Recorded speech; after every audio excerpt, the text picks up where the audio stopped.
الشيطان الرجيم بسم الله الرحمن الرحيم ورحمة الله وبركاته. الحمد لله الذي أحيانا بعدما أماتنا إليه النشور. أشهد أن لا إله إلا الله وحده لا شريك له، وأشهد أن محمدا عبده ورسوله. اللهم صل على محمد وعلى آله وصحبه ومن والاه. يا أيها الذين آمنوا اتقوا الله وقولوا قولا سديدا يصلح لكم أعمالكم ويغفر لكم ذنوبكم، ومن يطع الله ورسوله فقد فاز فوزا عظيما. شهر رمضان الذي أنزل فيه القرآن هدى للناس وبينات من الهدى والفرقان. Bapak Ibu jamaah salat subuh Masjid Raya yang dimuliakan oleh Allah, semoga senantiasa berada di dalam lindungan Allah dan maghfirah Allah Subhanahu wa ta'ala. Salawat dan salam senantiasa tercurah untuk Nabi kita, Nabi Muhammad sallallahu alaihi wasallam. Bapak Ibu jamaah yang dirahmati Allah, adapun tema singkat kita pagi hari ini adalah berkaitan dengan Al-Quran.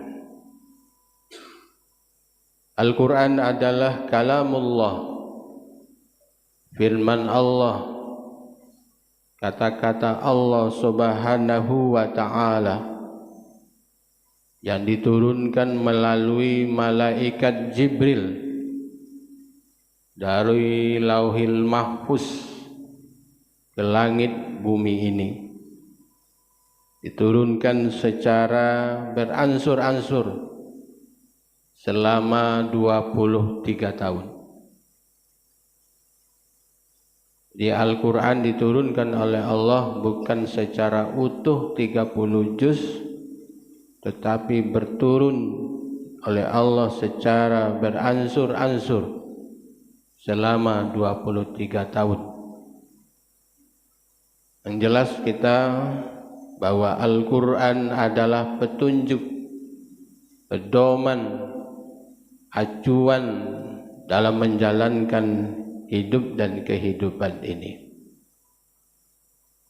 Bapak Ibu yang dirahmati Allah, berbicara juga tentang Al-Quran, menurut Abdul Malik bin Umair, satu-satunya manusia yang tak tua, di manusia yang tak tua adalah orang-orang yang senantiasa, orang-orang yang selalu membaca Al-Quran. Ini menurut Abdul Malik bin Umair. Jadi satu-satunya jalan bagi orang yang tak pernah tua adalah orang-orang yang selalu membaca Al-Quran.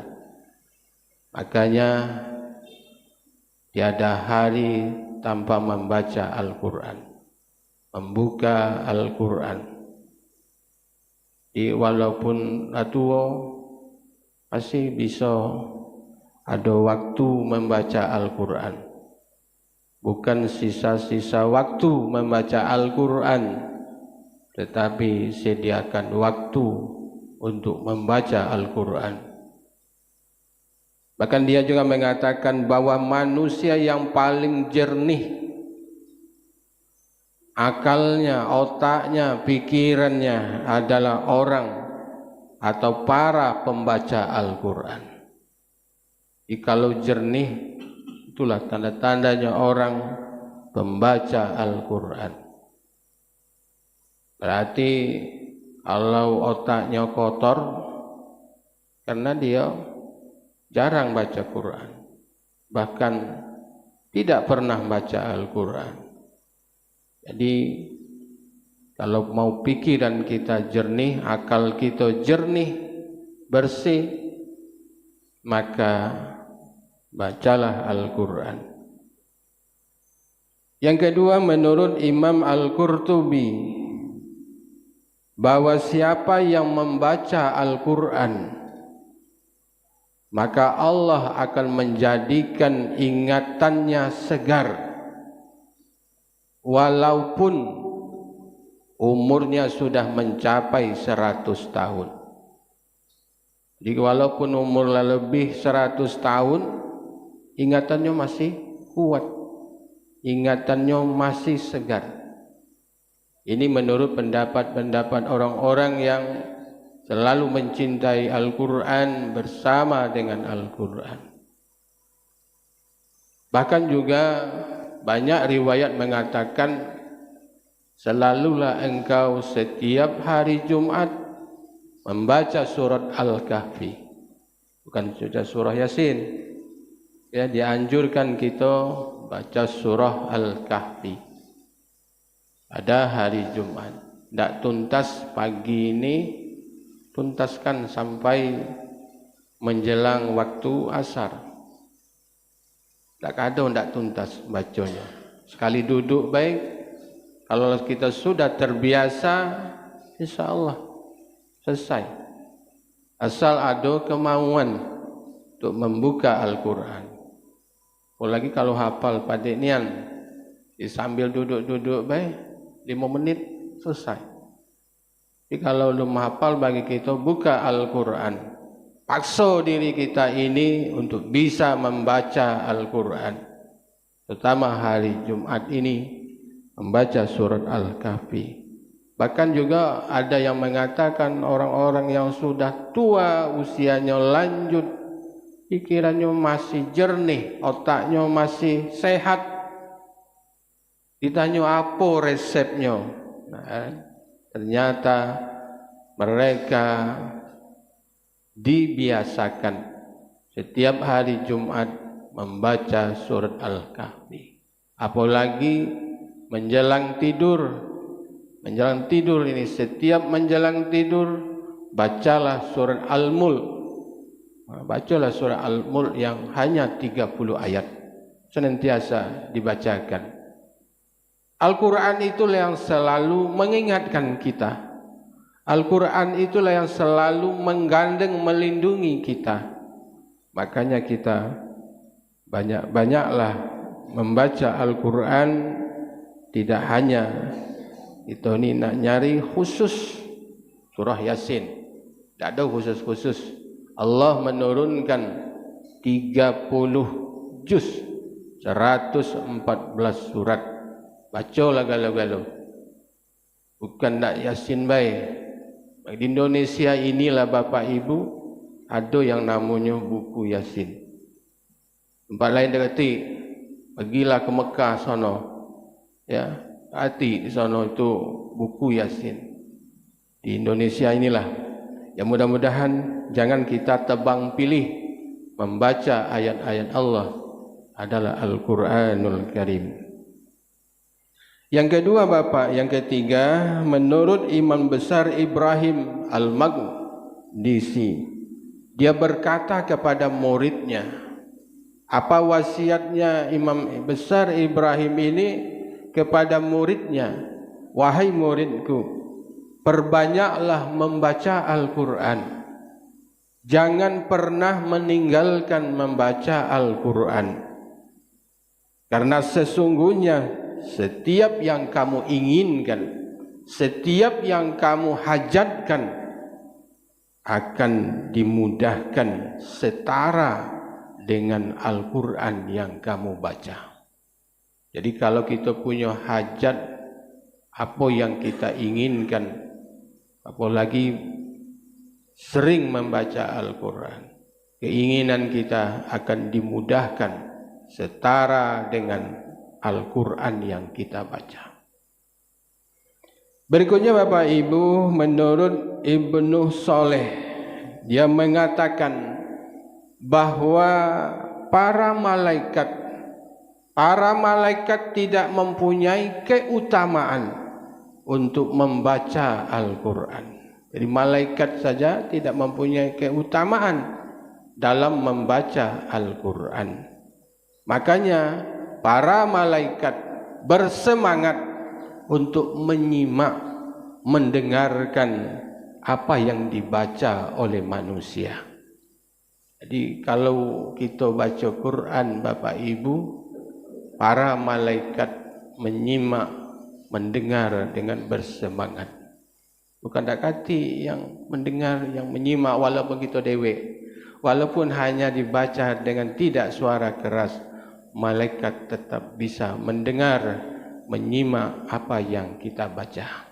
Makanya jangan main-main membaca Al-Quran. Maka kalau bisa membaca Al-Quran itu dalam keadaan berwudu, dalam ada wudu, dan sesuaikan dengan adab membaca Al-Quran. Istimewakan Al-Quranul Karim. Jangan kita ini cover Al-Quran, kulit Al-Quran itu sudah berubah bentuknya menjadi debu-debu. Itu bertanda apa? Al-Quran tidak pernah disentuh, Al-Quran tidak pernah dibuka, Al-Quran tidak pernah dibaca. Jadi tengok Quran baca harian dulu. Kalau Al-Quran itulah berdebu, tandanya Al-Quran itu tidak pernah disentuh, tidak pernah dibuka, tidak pernah dibaca. Nanti akan menjadi saksi di hadapan Allah Subhanahu wa ta'ala. Kalau ada Quran di rumah Bapak Ibu, ayo kita rajin-rajin membuka Al-Quran, membaca Al-Quran. Malaikat saja menyimak, mendengar bacaan manusia. Kemudian Bapak Ibu yang dirahmati Allah, menurut Abu Zaman, dia mengatakan pada suatu malam dia keluar dari rumahnya menuju masjid Rasulullah SAW. Tidak ada satupun rumah yang dia lewati ketika sampai ke masjid Rasulullah SAW. Mereka mendapatkan semuanya ada membaca Al-Quran. Jadi dari rumahnya sampai ke masjid Rasulullah itu tidak ada yang absen kecuali ada membaca Al-Quran. Berbeda dengan zaman hebat ini, Al-Quran jarang terdengar dikumandangkan di rumah-rumah. Yang terdengar diganti dengan musik. Beli musiknya hebat-hebat pula harganya, mutar musik. Ayo kita tukar, mari kita kembalikan, sekali-sekali putarlah ayat-ayat Al-Quran.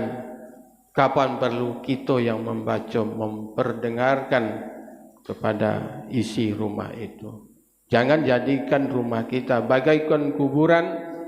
Kalau di kuburan ada juga kita ni galak membaca Al-Quran. Tentu kita ramaikan rumah kita dengan suara-suara Al-Quran.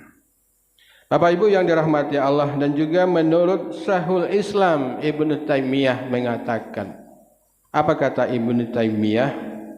Yang pertama, tidak ada sesuatu yang lebih yang bisa memberikan nutrisi kepada otak,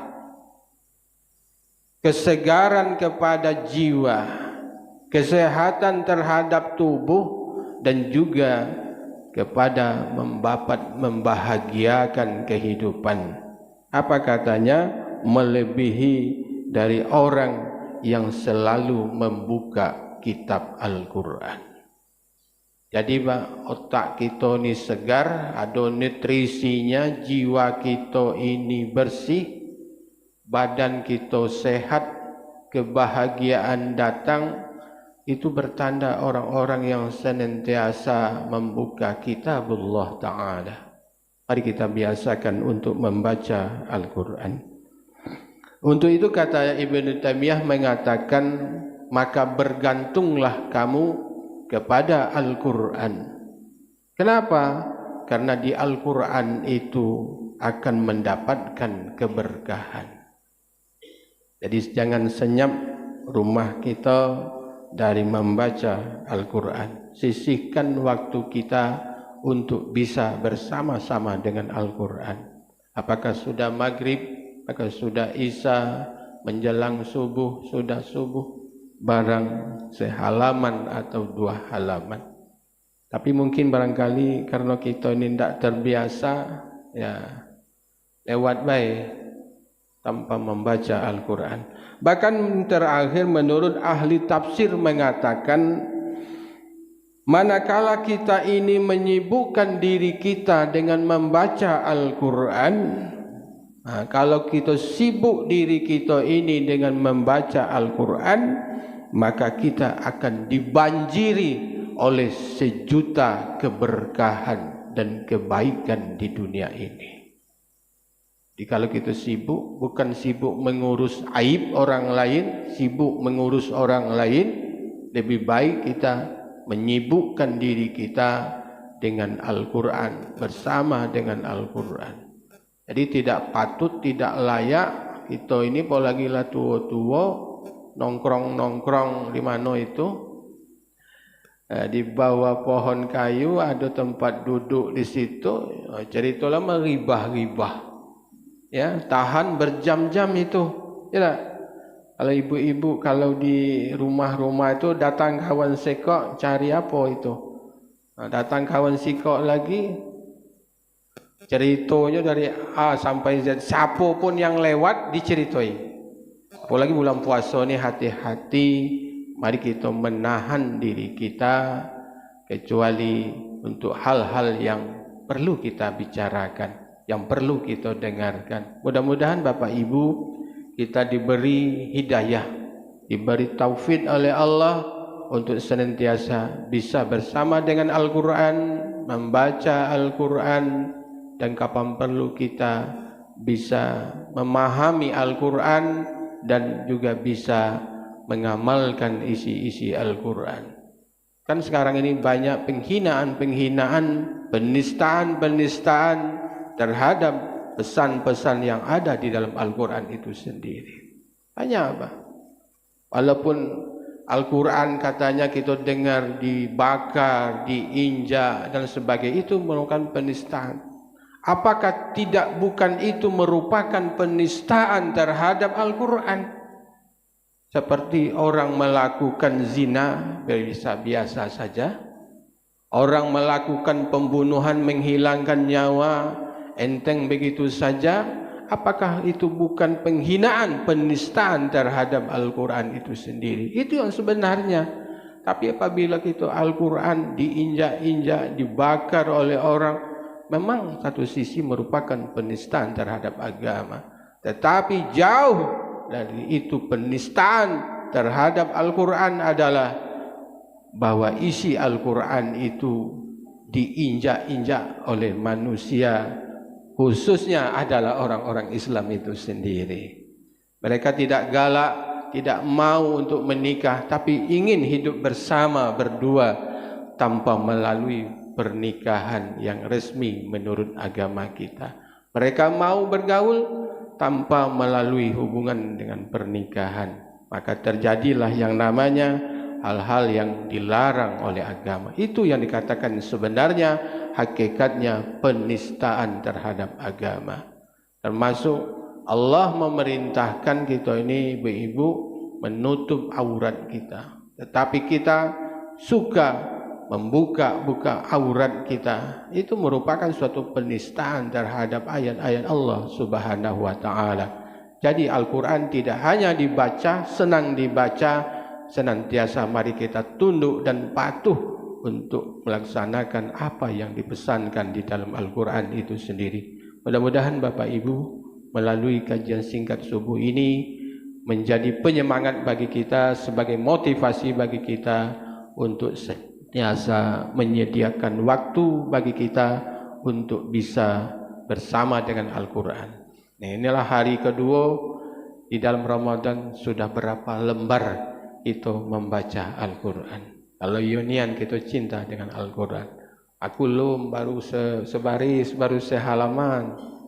Nah, kita harus ada target selesai Ramadan. Mudah-mudahan kita bisa khatam 1 kali, alhamdulillah. Kalau khatam 2 kali, alhamdulillah. Ini saja mungkin barangkali Bapak Ibu, mari kita senantiasa untuk bisa menyediakan waktu kita bersama dengan Al-Quran walaupun hanya beberapa menit saja. Ini saja, makasih. Bila taufiq wal hidayah, nasrul minal fatul qarib. Assalamualaikum warahmatullahi wabarakatuh.